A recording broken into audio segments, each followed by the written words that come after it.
Ever launch something you were sure your customers would love, only to hear crickets? In this episode, you'll hear me coach a farmer through a subscription offer that isn't selling. And together, we uncover the mistake many farms are making when they ask their customers to buy. Let's get started.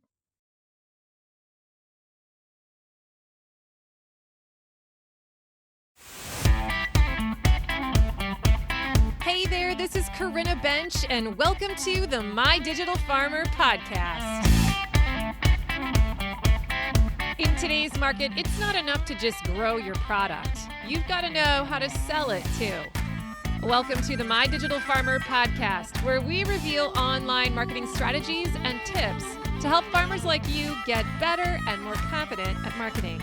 Learn how to find more customers, increase your sales, and build a strong brand for your farm. Let's start. Well, welcome to episode 367 of the My Digital Farmer podcast. I'm your host, Corinna Bench, one of the farmers at Shared Legacy Farms out in Elmore, Ohio. I'm also the founder of mydigitalfarmer.com, which is all about trying to help other farmers like you get more confident in your marketing and sales strategy so that you can grow a profitable business. Welcome back to the show. Big shout out to all of my regular listeners. I'm glad you're here. And thank you for recommending the podcast to other farmers. I really appreciate that. If you're new to the show, I'm glad you're here today and I hope you get a lot out of it. It's going to be a good one. Make sure you subscribe to the podcast and go check out my first 10 episodes. They are like an onboarding ramp into the marketing space. If you don't know a lot about marketing and you want to learn the basic framework, that's the place to start because we begin with the key principles that everything else is built on. I also highly recommend that you get onto my email list. That is free. I made it for farmers to kind of give you a crash course in the marketing framework. When you subscribe, go to mydigitalfarmer.com/subscribe. I'll send you an email every week for about 3 months, and I'm going to basically drip out the most important things you need to know in the right order in case you want to follow that rabbit trail and learn the framework and learn the key concepts that are undergirding everything in marketing. It's a really good education. mydigitalfarmer.com/subscribe.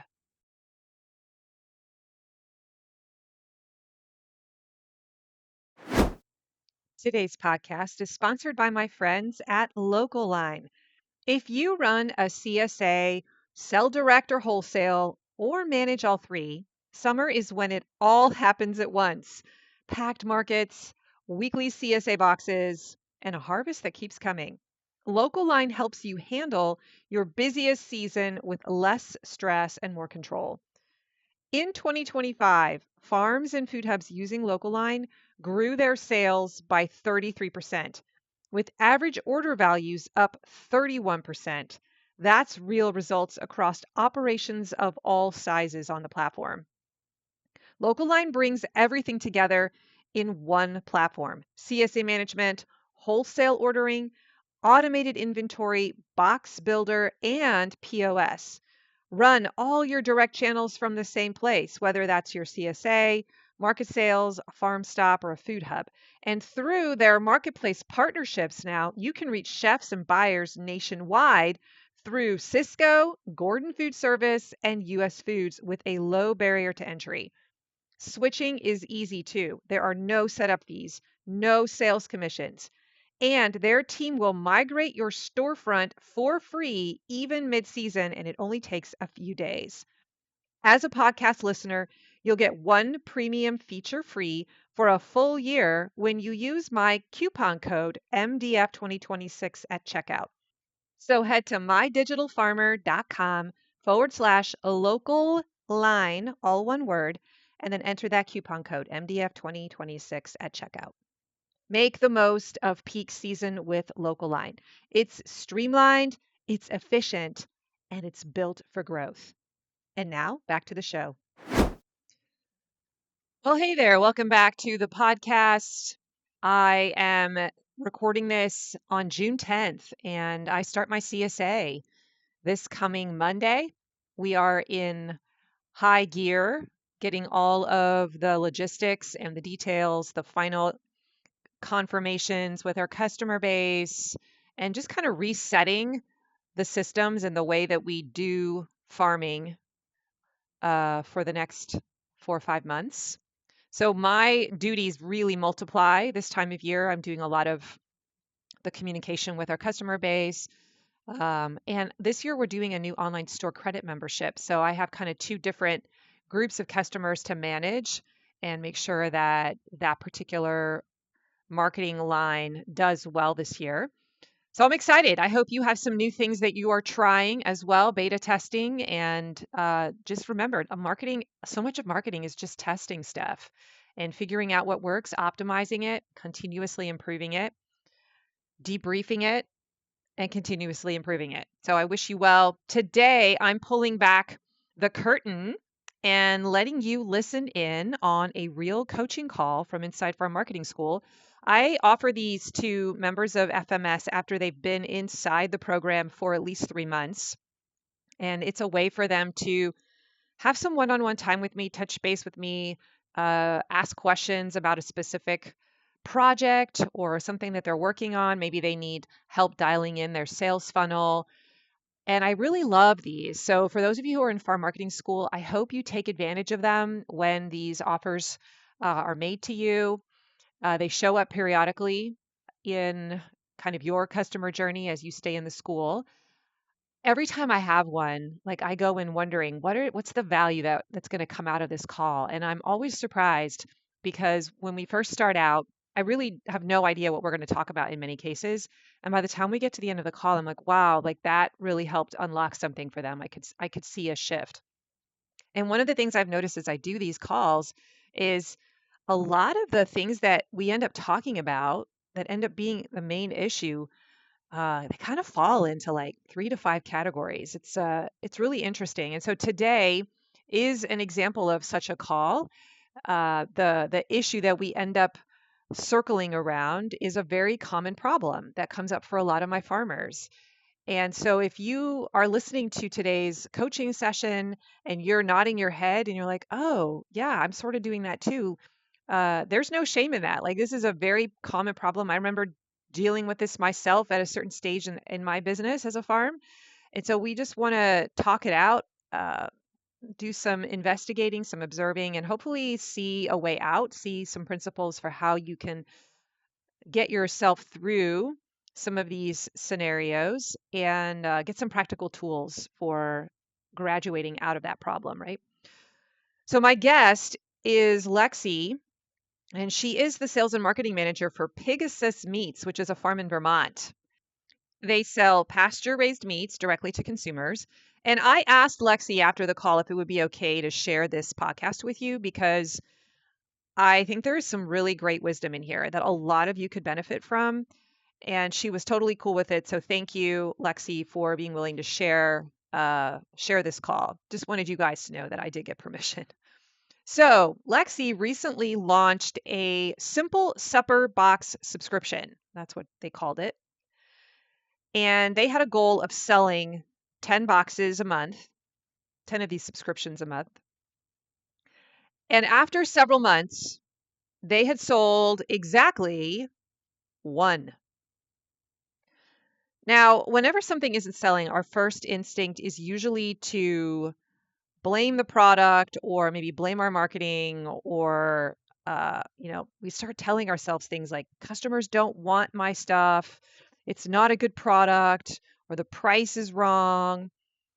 My marketing isn't good enough. But as you'll hear in this conversation, we uncover some other possibilities.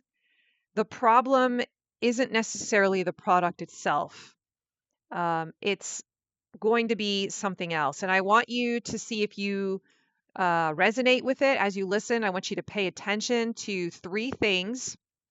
First of all, notice how often we talk about what customers are already buying, because those clues matter a lot. Okay. Number 2, I want you to listen for the difference between a product and an offer, because they are not the same thing. And I beat this drum a lot in podcasts on this show. And we're going to We're going to talk about it again, and I think it's an unclear concept for many farmers. So we'll just keep hashing it out, and one day you're going to be able to switch your eyes and be able to see. And then third, I want you to ask yourself this question: am I asking customers to marry me before we've gone on a first date? And we'll hash out that metaphor a little bit more later.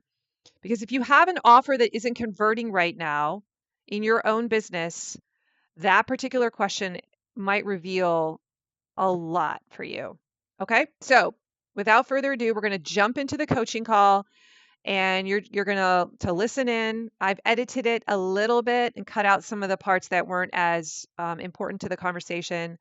And I will occasionally interject. I'll come in and offer some commentary and kind of pull out and tease out what I want you to have seen from the section that you just heard. So prepare for me to do that occasionally. And I hope you get a lot out of this call. I want you to be thinking through the eyes of your business. Some of the stuff that Lexi's dealing with is stuff that you have either dealt with before, or you are currently in the middle of, or that you will deal with in the future. So absorb it, take it all in, and listen to the principles. Okay, here we go. How are you? Give me a little background, Lexi, and then what do you want to do with this time we have? I'm well. I'm doing good. So, I have been with Pigasus Meats. This is I'm going on my 4th year with Pigasus Meats. However, I only stepped into the role of sales and marketing manager at the beginning of the year. Okay. Because we've decided that we want to expand our wholesale, potentially get our products into restaurants in our area, because we are a big tourist destination. We're out in the islands of Vermont. So just trying to get that out there. And yeah, the one specific thing I want to talk about today is we started a supper subscription box. And we've only had one person sign up for it. And we started it a few months ago. So I started this subscription box before I started taking classes through the farm school. So I just want to know like what I'm doing wrong, what I can improve on, maybe if things can be more clear to our potential customers. Yeah, so we have like decided what our target demographic is for our area. We have a lot of families, but also we have, like I said, we have those tourist travelers that come through. We also have a lot of, we call them quote unquote snowbirds that are here for half the year, that are living close to us. We have, it's called Apple Island Resort, and people have like small manufactured vacation homes that they live in 6 months of the year. So we're just trying to like target that, just trying to help. We call it the simple supper box, because we want things to be easy for A great our name. Yeah. target audience. And the family farm that I work for, they're parents to 2 small children, so they understand that they don't want to spend a ton of time in the kitchen in the afternoons, and rather spend time with their kids. But yeah, so that's, What's inside? Okay, so when you say a simple supper box, I can't tell that it's just meat. Is there other stuff in there? yes, there is. Oh, okay. Let me pull it up real quick. Um, so we do it, it's a 6-month subscription.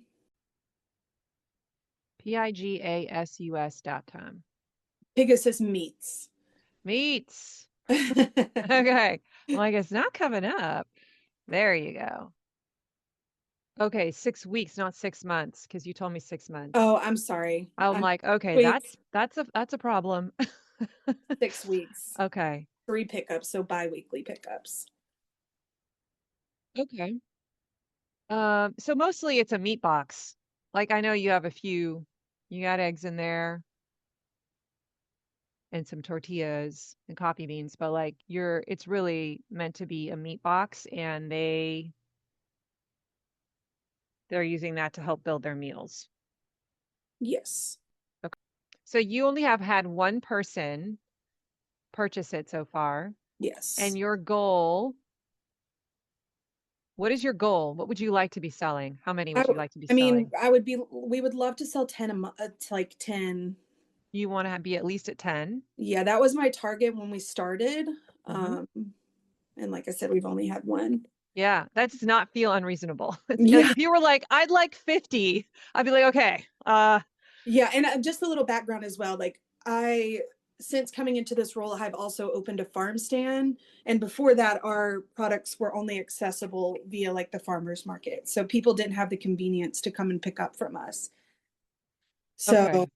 um, Yeah, let's talk about that price point, 80 bucks per. No, I want to go back and look. Sorry, I'm uh it's like 83.33 per box. yeah. So when you sign up, you're like, if I added this into my cart, since it is a 6-week subscription, the price is actually not going to be $83. It's going to be 83 times 6, Yeah, right? so In the amount, you would pay up front the 250. it's 250. Okay. Yes. Um, I wonder if that's part of the confusion too, is that they're just not they get to that number and they're like, "Ooh, okay. I don't know if I want to shell out that much all at once." Okay. It's just something to think about, like either advertising it slightly differently where it's like the price is actually 250 um or $83 per week since you've told them it's 6 weeks, that somehow that both numbers are kind of put in the same place. Yeah. I remember when like I'm not a meat producer, but we have a lot of meat producers in farm marketing school. I've talked to a lot of them. And it seems like there's this magic number of $150, which is a um great price point for a meat product gateway offer. Okay. So I'm just going to throw that into the room. Again, I personally don't have experience with that, but if we're thinking of, I was going to ask you, what is like the ladder? Like, how are people moving into your brand? What do they buy first? And is this product being positioned as the first offer, or is it really something you're positioning later once someone has been introduced to your stuff? I think most people know us so we go to the big town Burlington Farmers Market and we sell Hmm. breakfast sandwiches and we Hmm. use our patties. And now that I'm looking, our patties are not in the box at all. Mm. I didn't say that out loud until now, and now I'm Yeah, seeing where that could be an issue. But also our bacon is very popular, and that's also not in the box because it's hard to keep bacon. It is extremely hard to keep bacon, and the price just popular. keeps going up. And it's just not something that we feel like we could have all the time. Well, Sorry. so stop right there. Like, I mean, if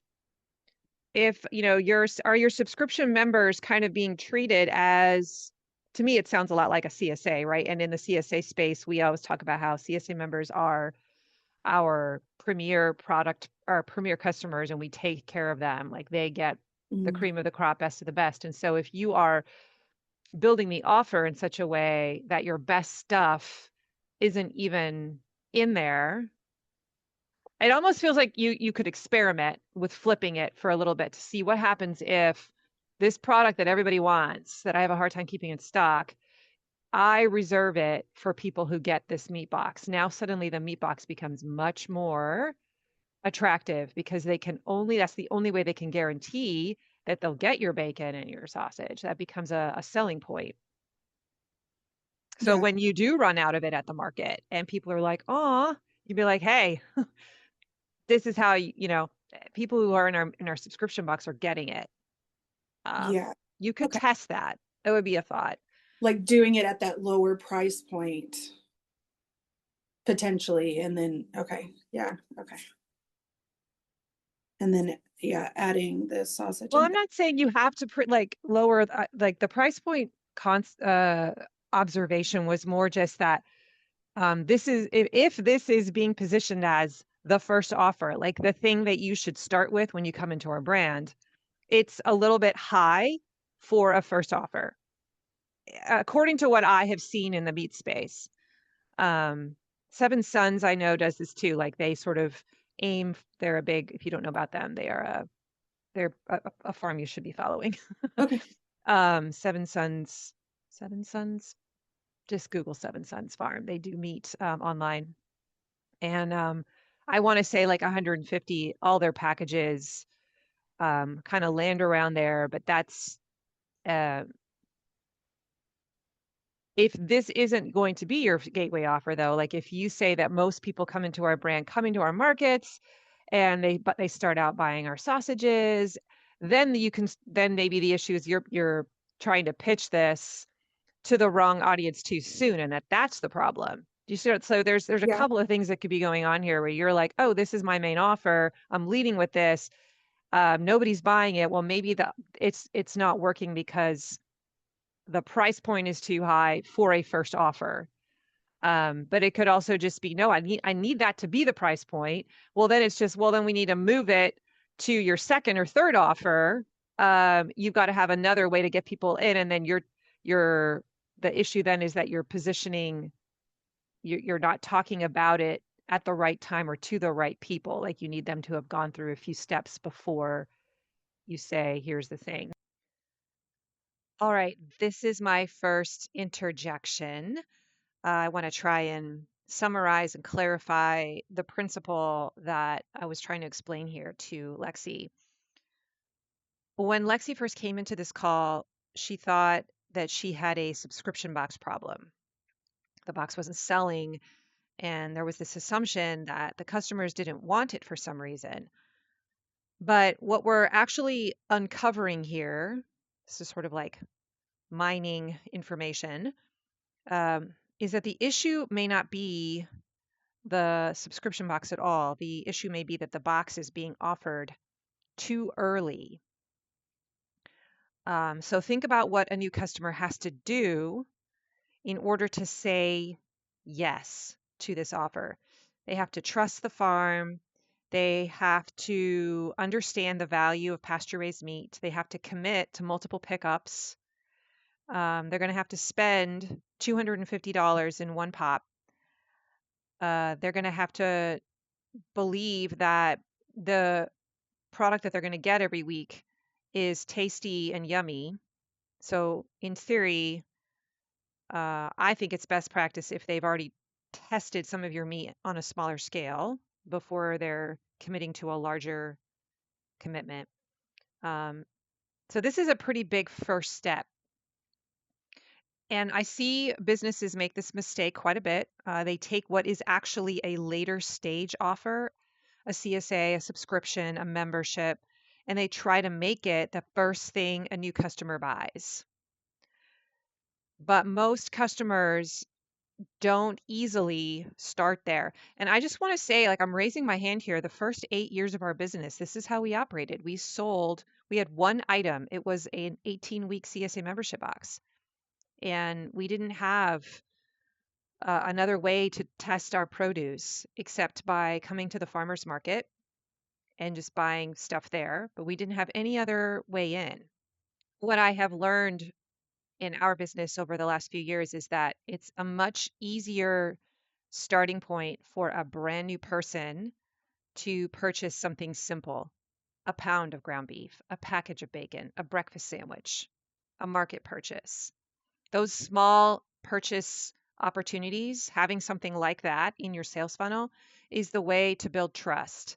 It's the way to give somebody a chance to just try out your food and see if they like how it tastes. Is it really greasy?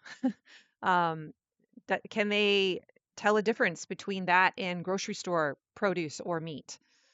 And that trust then leads to repeat purchases. They come back, they buy again, maybe they spend a little bit more the next time, and the frequency then increases the more they become a fan of your produce, right? Bigger purchases eventually lead to subscriptions, perhaps even.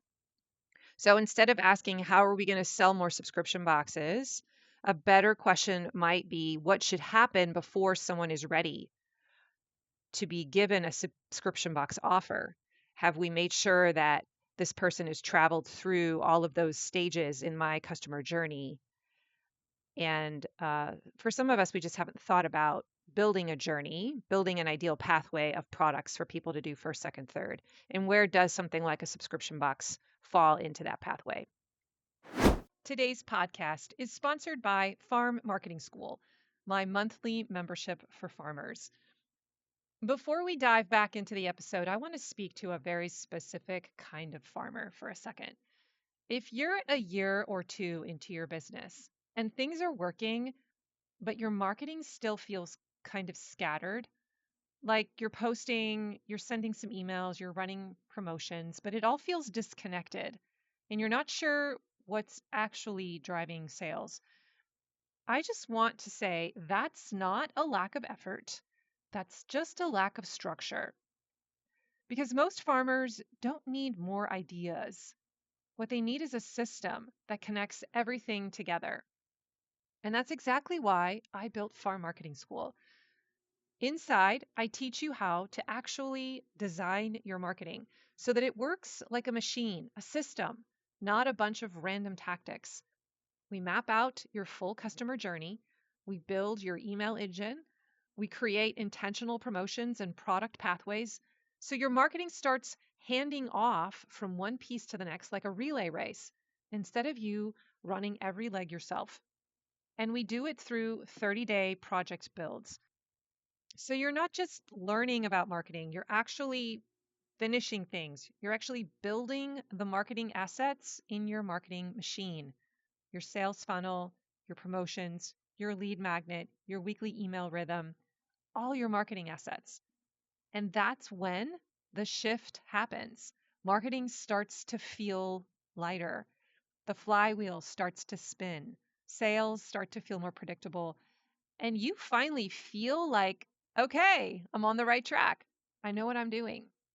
If that's what you've been longing for and what you've been missing, then I want to invite you to join Farm Marketing School just for a month. Come inside and see what it's all about. You can learn more at mydigitalfarmer.com/FMS. And now back to the show. Now, you've also just suggested, well, it doesn't have the right stuff in the package maybe to attract my ideal customer. And so that is another way. This is all just an offer question. Like it sounds like the offer isn't quite right. Sure. And I want to make sure you understand the distinction between a product and an offer. Do you know the difference, or do we need to talk about that a little bit? Let's talk about it a little bit. Okay. So the product is, I sell sausage. Here's my sausage. An offer is where you're stacking. It's like the marketing, the packaging, the way you name it, the price you give it. Maybe there's a little bonus attached if you do this, the deadline, the urgency, all the things that you jazz it up with to attract the eyeballs and make them feel like, ooh, that's what I want. So, a very classic example of an offer would be a bundle that you price at a slightly lower rate than if you bought them individually. And so so you could be selling chicken over here, the same cuts of chicken, but that if you bundle them and it's priced a little bit lower, now that's a different offer. Someone might go, oh, I'm going to get a better deal if I do that. And now you've gotten them to you've raised their average cart value. Okay. Or, in a CSA, the classic example is my CSA is going to be a traditional CSA. And if you pre-order by this day, you got 7 days to make your decision. You're also going to get a free bag of coffee with your first week, and you'll have access to the online store 4 hours before the rest of the public does to order additional things all year long. Plus, you get a 5% discount code on fish that you buy from Citizen Salmon Alaska. Do you see how I just keep stacking benefits? Mm-hmm. That's like the offer. Whereas technically, I'm just selling a box of vegetables. Right. But Okay. Yeah. So this is an offer thing, an offer issue where you haven't put the right packaging or the right combination of meats that are attracting the customer, or the price point hasn't been anchored properly, so it feels high, even though it's maybe not. But maybe like if you stuck a product right next to it, that was even more. Now suddenly this price of 280 or whatever doesn't feel as bad as they're also offering like half half a hog for whatever. Yeah. um, it could be the timing of it. It could be, that you're sending it to the way you're sending it, communicating the offer. So there's a lot of different factors. Okay, I'm going to jump in here again and reiterate this point. This is such a huge point. Offers and products are not the same thing. And the sooner you can learn the distinction and learn how to build a great offer, the better you're going to get at sales. So just listen to all of the things that we were just discussing changing. The cuts of meat that were included in the box, the price, the length of the commitment, how the product is positioned in the customer journey, like when it shows up. Even the name, we're going to talk about that a little bit later in the episode, in the interview, but discussing possibly changing the name so it's a little more clear that there's meat inside of it. The promise of the product, and even who the offer is intended for. Who's the ideal customer that's supposed to buy into this and who would really enjoy it, right? All of these different elements are parts of crafting the offer. And it's such an important skill to practice, learning how to make your offers irresistible. Usually it involves urgency, scarcity. Remember we talked about, hey, maybe you should put in things like bacon that typically run out. And so if you can promise people who buy this particular subscription, like we will always give you the bacon first, that becomes now a very powerful, alluring product. If you're one of those people that really wants the bacon, now you're like, okay, well, I'm willing to get the subscription box because that's going to get me bacon every week.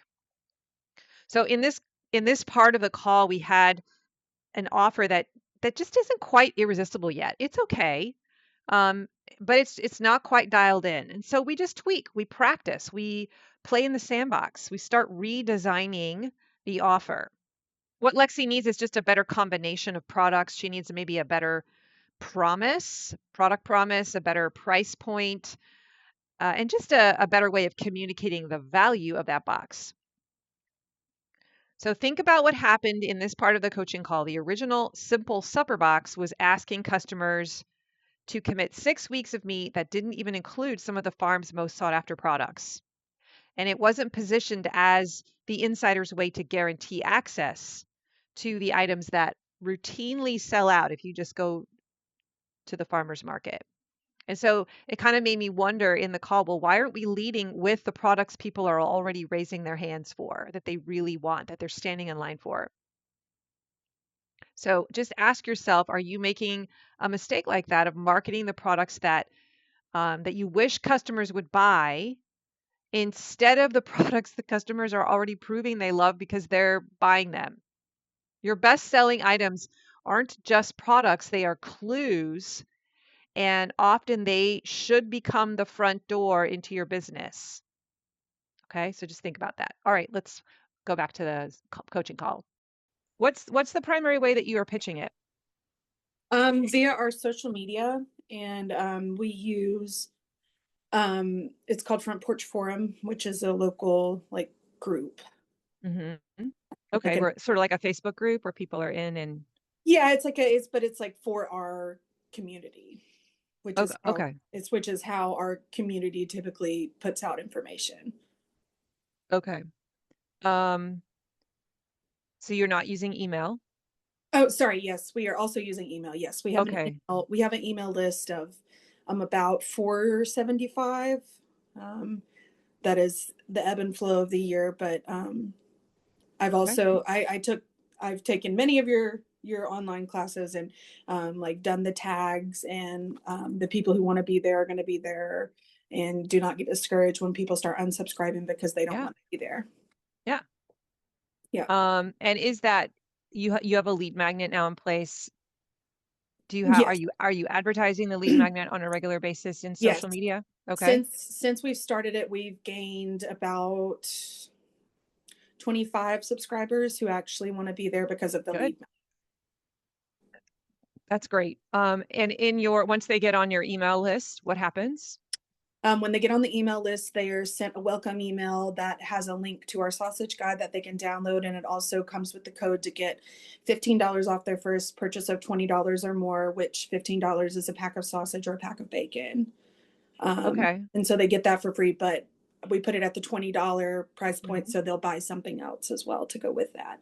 And are you noticing that are people taking advantage of that first offer? No. No one's taking it. Okay.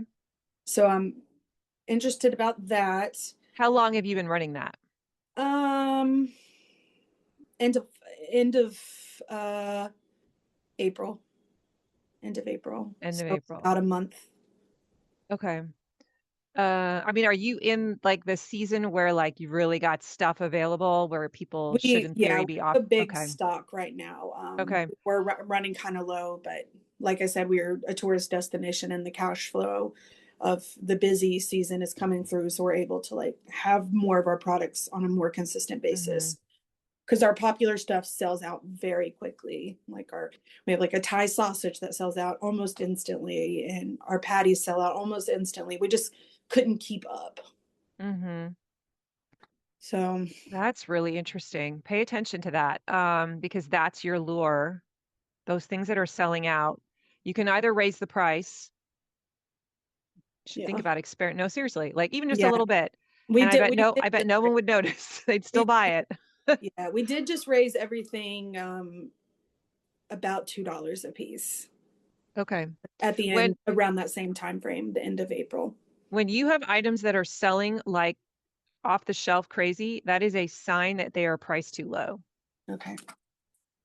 That is like marketing 101 right there. So I know it's going to feel uncomfortable to raise the price of just those items, but test it and see what happens. And you will notice that the sales will go down, but that maybe isn't a bad thing. Um, you want to find that perfect sweet spot, like you don't, so that you're not always out, but you're always on the fringe of being out. Like that's kind of good, but um, yeah. Anyway, that's a sign. It's also a sign that that might be something that you lead with in your offers, or it becomes a lure to get people, if they buy the thing you want them to buy, then they get a free one of those, or you do have to kind of think about the pricing of all that. But Okay. anyway, so no one's taking that initial offer Right. in the email. So that's a sign that you should probably switch that offer. So change it. No one's taking it. So maybe it's instead of like if it's and maybe it's just saying you get a free instead of saying $15 off, say you get a free sausage when you spend $50 or more. Yeah, I do have it like it says $15 off, and in parentheses it says that's a free package of bacon or sausage, my friend, or something like that. Okay. So I'm wondering if people just aren't like reading the parentheses, maybe. It's just a lot for the brain to process. I feel Okay, like it's easier to just pick something and say you're going to get a free pick something. It doesn't have to be the most popular item either. It could be a classic that everybody a common thing that I hear people in FMS using is like just ground beef or stuff that they all need. right. Like it's the this Kitchen uh steak. yeah, thank you. I was like, what's that word? A staple. Um because they're like, oh, well that's not, but also to raise the stakes like $50, what's the average amount that a person spends when they come into your store for Yeah, your ideal customer, the one you want to have, right? You want to have customers that spend your typical AOV amount. I'm making up a number. Let's say it's $50, yeah, $75 in a transaction. Well, then just raise that bar. Be like, this is what people spend when they come to my store. So if you spend $50, I'm going to give you a free blah, blah, blah, blah, whatever it yeah. is. So just change it and make it really clear. Like just pick the item and test that for a month and see if that does anything. And I would start advertising that too, maybe even on social. Like when you join our email list, you're going to get this on the other side. Okay. Test that as well. Um, Okay, so that's interesting. So because something's breaking down there, people are getting on your list, but they're not actually turning into buyers Right. yet. Or Okay, so maybe that's people are waiting for that to use them on the bacon, which we haven't had, but we're getting it back tomorrow. So I don't, yeah, okay. yeah. Well, and if you switch the items so that it's not bacon, right? Like if you go in there now and you change your offer to $15 off, because that gives them freedom to decide what they want. Instead, you're very specific. No, it's this thing. It's this staple that I know I will always have, that I don't have to worry about them waiting for like when it comes in stock. It needs to be frictionless, right? Something you always have that people like, they'll throw it in. Yeah, I would try that. All right, so I'm jumping in here again. Just want to point out this observation here that the lead magnet offer is a little too abstract. So notice the difference between a couple of the offers that we were discussing. The first offer was get $15 off your first purchase. So this is the bait being dangled in front of someone to try and turn them from just being someone on the email list to actually now making their first purchase. That's a powerful moment. We want people to start spending money with us because something shifts in the brain. There's a psychology moment there, and they're much more likely to continue purchasing once they've made that first transaction with their money. Okay, so this is a big hurdle that we have to get over. So we are willing to put a little bit of bait out there, make it a little bit easier to spend money with us the first time just to help overcome that point of friction. Okay, so that was offer number one, get $15 off your first purchase. And then the second one was a little more concrete. It was get a free pound of sausage or a free bacon with your first order, something that is very popular and sometimes runs out of stock. Okay. So technically, those offers might be worth about the same amount, but they don't feel the same. Do you notice that? Why is that? Because one of them was abstract and one of them was concrete. So when a customer hears $15 off, their brain has to do the work of figuring out, well, what does that actually mean? Is it a good deal? And what's priced at $15 that I might like? Let me go see all their options. Oh wow, they have a lot of options. I'm overwhelmed. I don't know which one to choose. There's just a lot of decision fatigue potentially in that, right? But when you say something like free package of sausage, well, there's no calculation required, right? They can picture what that is in their head. They can imagine exactly what they're getting, what they're going to do with it. So this is a common mistake that we all make as farms, right? We'll say things like save 10% or get $20 off or receive a discount, but customers get excited about specificity, about products, about very concrete things. I think that then percentage off. Now there's exceptions, but as first offer type things, the more specific you can be, the better. So they'll get excited about a free pumpkin pie or a free bouquet or a free dozen eggs or a free pound of ground beef or whatever land you live in the product suite. So the more tangible your offer becomes, the easier it's going to be for your customers to understand and see and picture the value. Okay, so clarity converts. If someone has to stop and do the math or pick from a product suite of 15 products, you've created friction for them. So the best first offers are often the ones that can be understood in a millisecond. So just think about that. Okay, that's something that's worth testing. So you tell me, what is the easiest, if you were a potential customer, what is the easiest way to flow and start working with you? Because I don't think it's the meat box. I don't think it's the meat box. I think it's the trying our breakfast sandwiches and then coming back and saying, "Hey, I want a package of the patties that you were selling that you make your breakfast sandwiches with." "Oh, well, Mm, I like that. Let me grab some pork chops for dinner." "Oh, I mm. really liked those. Well, I'm having a barbecue this weekend. Let me get 5 packages of sausage for me and my friends." "Oh, I liked that. Oh, you've got Boston butts for sale? Okay, I need 3 Boston butts." Yeah. Okay. So it's almost like you've already identified two or three there different those were offers, because it's almost like what's the unique packaging or combo or next step that you're going to lay out on a platter, because it's almost like, come here, I know what you want now, and right, and you're Yeah, leading them into your lair. So that's the challenge, and this is like playing in the sandbox. You just got to figure out what is that unique path that a lot of people want to be taken down. And the goal is you could either build it as an email thing, or it could be a coupon, like a physical coupon when they come to the store. Um, After their first purchase, if there's a way for you to identify, oh, this is a brand new person, like they get a coupon for the second offer, right? Like to encourage them to come back. And that okay. second offer is a different thing to encourage them to explore a new product. Like a physical coupon.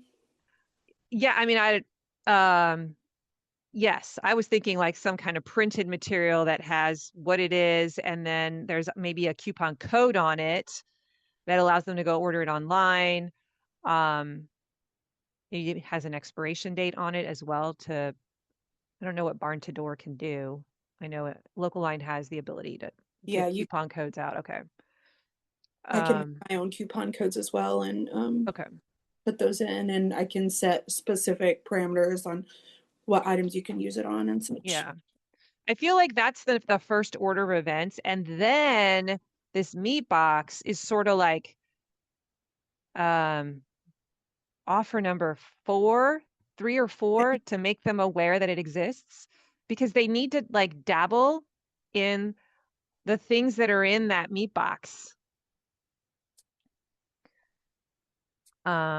They need to come to trust you and be like, I like their stuff. Do you see how this is a big ask for them to commit $250 every week, 6 weeks in a row? Like, what if they buy and they're like, I don't like this. I don't like the taste. You need to make sure they have a chance to try your stuff.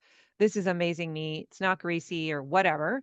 And then you're like, by the way, we've got this bundle over here, um, that might fit your life. And I think that another way you could approach this is, I mean, you could sell that item primarily via email at the right point in the funnel, right? Once they've been issued the other 3 offers before it, there could be kind of a timing thing in your email. Like at this point, when they've been on my list for this long, they get this email that says, here's this offer. You could also try to do it as a launch, where for a specific amount of time, like let's say 7 to 10 days, you are broadcasting, featuring, promoting, talking a lot about this on social, making a big deal about it, um, pointing to it, saying this is a special thing we're doing, sign up now, and try that method to see if you can get like a beta test. Almost, you could even like advertise it as a beta test. Like, I'm looking for people to help us test this new concept. And now people are like asking themselves, do I identify as a beta tester, as someone who's an early Yeah. adopter, and I want to help them try this out? Like, because you're trying to get feedback, right? Is this a good thing? Is this what's wrong with it? What are we missing? Because I do a lot of my new products, I always test them as beta tests, and I talk about them as beta tests. And now people are like, yeah, I want to be a feedback person. I'll tell you what I think. And maybe I price it a little bit lower than I plan to eventually the first time I do beta test. But in return, I say, listen, you're getting this product at a discount, but I'm asking you in return to give me feedback, and I'm going to ask you to write a review so that you have some kind of a testimonial to use as an asset to sell it later. But Okay. you'll learn a lot if you try the beta test method. You'll learn. I have a feeling that you would be able to get 5 people at least. Um, say I'm looking for 5 people to be my beta testers. And now you've got Mm. a target that feels doable, and you can test it on a 6-week basis and see what you learn. And Do you maybe you'll get 10, but like to just make the number feel like exclusive. do you offer the beta test at the same price that you would normally? Like to Yeah, so usually a beta test has It can be. Um, I feel like if it were me, I would discount it slightly. I wouldn't be losing money on it. But maybe I would not be expecting, I'm not looking at it as a method for making huge amounts of profit the first time. So beta test is the first time, right? You only do it once. So it's just a test. You're investing. You're willing to look at this as like I'm not going to make money on this, but I'm gaining testimonials, feedback. I'm going to get my offer dialed in so that I can relaunch it again after I learn from these people. And maybe many of those will then do it again, right? Yeah. Um, but calling it a beta test, calling out to people to join as beta testers, that you want feedback, you're excited about launching a new program, you're looking for these kind of people. I've got 5 spots that like feels scarcity big time, and putting it out there in the public, but also sending it to your exclusive people, letting them know it's only 6 weeks. I'm discounting the price. You don't have to tell them how much, but um, yeah, all those things feel like an offer. Like, oh, that's an offer I don't want to refuse. Yes. Okay, I want to jump back in here for the last time and just point out once again the whole concept of the beta test. I did an entire episode about beta testing. This is a really powerful tool you have in your arsenal to test new products, new offers, or when something's not working, th- like just doing some beta testing around it. So we stopped talking about launching a product for the first time and we started talking instead about the beta test. And these are very different mindsets. When most farmers launch something new, they put a tremendous amount of pressure on themselves. I know I'm raising my hand here. We feel like the offer has to be perfect and the pricing has to be spot on and the messaging has to be amazing. And, we launch it to everyone. But what if that's backwards? What if the goal of the first version isn't to scale it? What if the goal of the first time you pitch something is simply to learn? I really want you to think about that. And positioning it as a beta test gives you permission to to be curious and to be public about the fact that it's a beta test. It just positions the whole thing in a different way to your customers, and they look at it differently. So now instead of needing 50 customers, maybe you only need 5 because you're going to do it on a small scale for a small amount of time. And instead of trying to prove that the offer works, you're just looking at it as I'm just trying to discover what elements make it better. And here's the other thing that I love about doing beta tests. Customers know that they're helping you build something. So they are more forgiving. They're more likely to give feedback. They're more excited about trying it out. They just come to it with a different posture. And they'll tell you what they loved, what confused them, what they changed. If they don't like something about the offer, they don't feel cheated or like, oh, that was a dumb purchase. They're like eager to just share the feedback.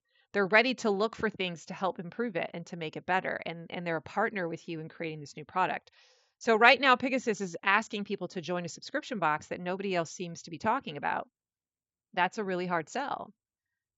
But if you beta test it, you'll have testimonials, you'll have photos from people who actually used it, you'll have success stories, you'll have real customers are describing what it was like in their own words, and you're going to have feedback like, hey, you should have had this cut of meat in the box, or I didn't really use this one a ton. Or maybe you could have a couple of these because what I really want is 2 pounds of sausage meat a week, not just one, for how I really want to use it in my kitchen. Like all of this stuff is interesting data to allow you to reposition or repackage the offer the next time around. Right. So now you're not marketing the second time with just assumptions. You're marketing with evidence. You're tweaking the offer, you're improving it. And that's just a much stronger place to be. So I really want you to think about the power of beta testing. Okay, let's dive back into the last part of the interview.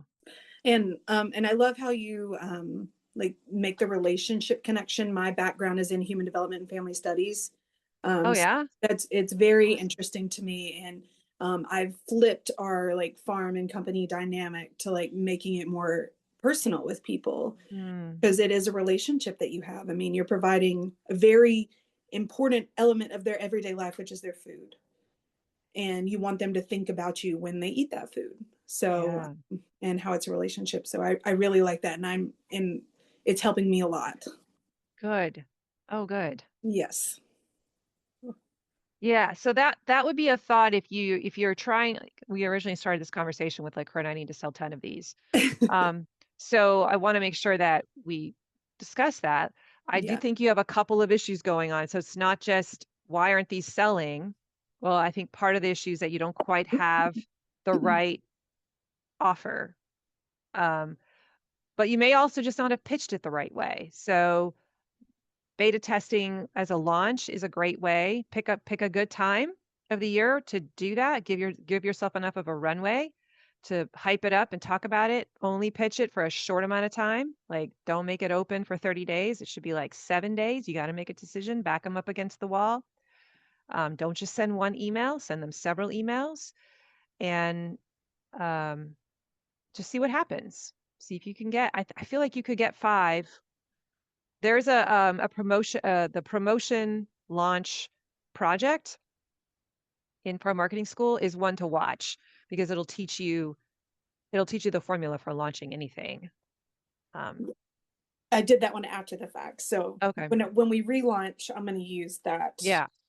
because we were not in the farm school when I started that project. Okay. Yeah.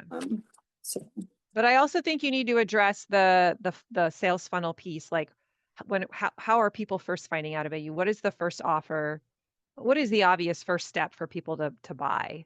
right. And it I don't think it is the meat box, because that's a bigger commitment that Yeah. involves just, I don't know, more of like, yeah, I eat meat a lot. Like, I'm gonna Yeah. go through that. That's a commitment. I'm gonna do it every week for 6 weeks, and then I'm gonna renew. And people don't usually start there. They want to dabble in I just want some sausage. Oh, this is so good. Let's go try their pork butts. Or, Yeah. there's a more slow, a longer on ramp to your freeway. Okay.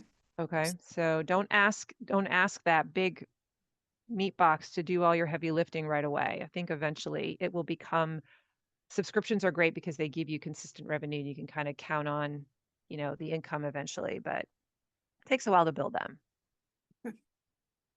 Awesome. This was a lot of very, very useful and helpful information. Thank you very much. Good. Okay, what are you going to do with this call? What is your next step? What do you feel? I would definitely recommend that it is kind of pricey for our first offer. I do agree. And how you said it should be like the third or fourth offer. And that we have the wrong stuff in the box because what are people wanting to get? Because they're wanting to get our bacon and they're wanting to get our patties. So those Mm, things need to be offered. Maybe switching the name, changing the name to something different. So it's a little bit more clear about what's inside the box. Um, I uh, like simple supper. It really like slides off the tongue. However, it is not clear that it's meat. yes. Yeah. So, I mean, simple supper meat box, you could do that too. Okay. Yeah. And I don't know if that's not probably the main issue, but there's a bunch of little things that you could try optimizing to see. Put that button underneath that Yes. where you I, describe it so that it's in a bright color or something, not white, but maybe the orange on white. What, yes. I'll um, do yeah. that very soon. I really like the idea of a beta test because there are specific ideal customers that I'm thinking about by name that I'm like, this would be Mhm. awesome for you. And I think if it was at a more approachable price point, you would do it. Mm, yes. Because I mean, just the times, the economy, like I get it. To dishing out $250 just on meat at one specific time can be challenging for budgets and Mhm. such. Like I know for me and my husband, that would be a lot for us to spend at Yeah. one time just on meat. Um, Maybe you lower it to a 4 week for the beta test, okay. and that helps you lower the price. And just do like two pickups. Okay. Yeah. Yeah. Just a thought. Yeah. With an offer to have an extension. Okay. I don't know, you maybe at week 3 you're like, "Hey, are you liking it? I'd love to go one more time." I mean, At a discounted rate of blah blah blah. Yeah. yeah, it could be Okay. like, "Let's extend our party, our beta test," because we Let's have yeah, dinner one more time. yeah. Okay. Um, all of those are good suggestions. I wanted to end with a story, a personal story where before I started farm marketing school, I wanted to do something like this eventually, but I didn't know how to get there. And so I decided to have it used to be called the accelerator program. And this is where I had 10 farmers. We would meet live every month to teach. I would teach one project at a time live to them, and then we would meet up for a monthly live group coaching session where they could ask questions, and somebody would sit in the hot seat and show us their work. And there was a lot of like accountability, like, okay, did you build the website? Let me see what you did, and we talk it out, right? So that's how I kind of started creating all this stuff. And I remember being really nervous about how do I get those people into Accelerator. And my business coach told me, same concept of let's beta test it, try this thing for 3 months. And she said, I want you to personally enroll people. And I was like, what does that mean? Personally enroll people. She's like, well, you can picture people in your head right now, right? Certain farmers that you have a relationship with that you actually really want in this group because you've interviewed them for your podcast, or they're really cool people. And I was like, yeah, I actually can. She's like, I want you to reach out to those people and invite them into this sort of mastermind exclusive experience. And I'm like, yeah, but I want to charge like $500. That's a lot. She's like, yeah, but it's worth it. And they're gonna be so excited to work with you. I'm like, really? Anyway, so that's how I got my first 5. I reached out to them, some over phone, some over text, some over, email, and just personally invited them into this thing I wanted to play with, like play in the sandbox with me. And they all said yes. And the first 5, and then when I had 5, I was like, well, now I know I'm going to do it because I've got at least 5, and I feel more comfortable sending out an email, a more like blanket email to a bunch of other people to invite them into the program because I know it's happening. Yeah. And and then I actually had more people than I could fit. So I share that story with you because I too felt like all this like resistance of who's going to want this, and I'm scared. This is a new offer. It could bomb. What if nobody takes me up on it? What does that make me think it means for me, that I'm a terrible salesperson, whatever. Yeah. That's all just, normal. It's Yeah. normal. And so the personally enrolling, you told me that you could think of people right now that you would imagine would probably like this. So personally invite them, use that relationship piece. Be like, hey, I think this would I'm really excited to do this thing. And I know it's not for everyone. I want to have certain people that I really trust that are going to give me good feedback. And I can think of like 10 people. You are one of those people. And I just wanted to throw this out at you. Do you see how that comes from like a really different Yeah. space? And they'll want that more likely to, if they had resistance, some of that will be less because you took the time to say, I need your help and I trust you and I really want you to do this. Now they're going to want to help you succeed. They're coming alongside you as a collaborator. There's just a different feeling, and it's I don't know. I just feel like if you could hand select the people and start there before you try promoting it in all the normal usual ways, you might be surprised that you find 5 people really fast, and now you've got like wind beneath your wings, and it's easier for you to go out and try to get even more. Yeah. So throw that into the space. Okay. Yeah. That's awesome. Thank All you. right. You're welcome. Have an amazing. Do you want the recording of this sent to you or are you Um, good? sure, you can send it. Yeah. Okay. I'll do that later today. Thank you Have so an much, amazing Corinna. day. This was really awesome. Thank you. You're welcome. Have a good one. Bye bye. Bye. So, what is the big lesson from today's coaching call? Did you pick up on them? The simple supper box had some offer problems. So, it didn't include some of the products customers were most excited about. The positioning of it wasn't clear. The commitment felt a little too big, and there was no social proof attached to it yet. And those things matter when it comes to selling something for the first time. But what made this coaching call so interesting as I was reflecting on it is that we eventually discovered a second problem underneath the first one. So even if we fixed the offer, we still had to ask, is this the right offer for this stage of the customer journey? Because the best offer in the world will still struggle if it's being presented to the wrong person at the wrong time. All of those elements matter. And that's what I want you to think about this week as you evaluate your own product suite, your own sales process.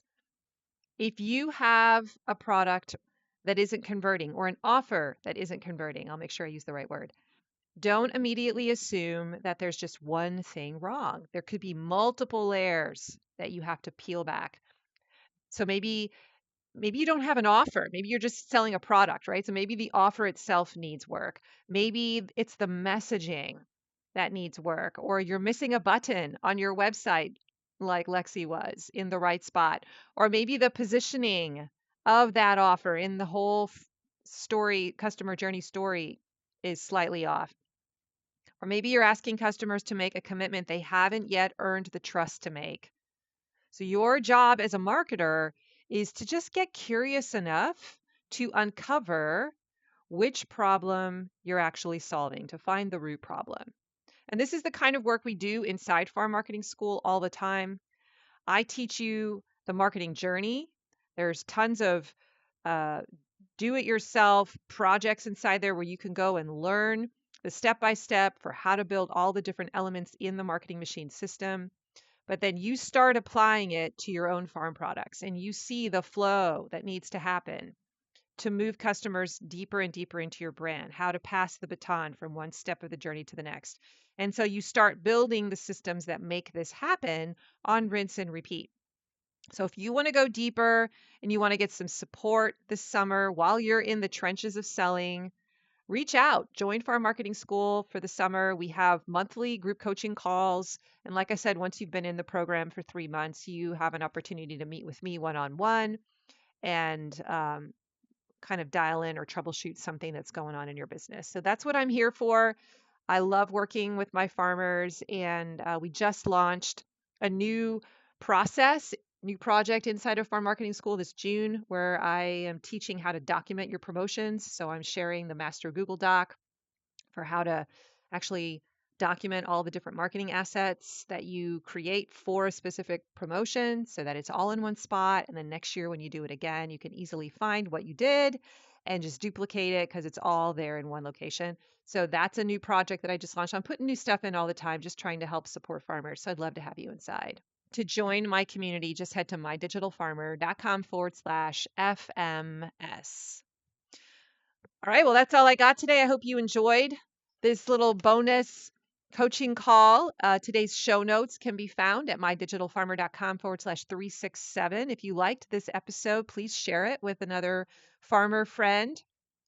If you haven't left me a review yet for the podcast on Apple Podcasts, please do that. I love going in there and seeing what you think, and it helps my show get shown organically to more farmers. So I appreciate if you would do that.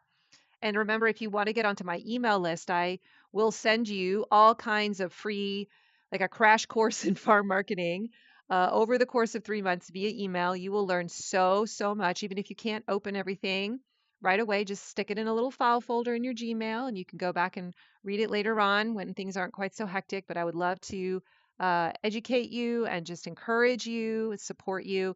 You can do that by going to mydigitalfarmer.com/subscribe. Thank you for joining me today, everyone. And remember, I am over here cheering for you. I believe in you. Hang in there. I'll see you next week. Bye-bye.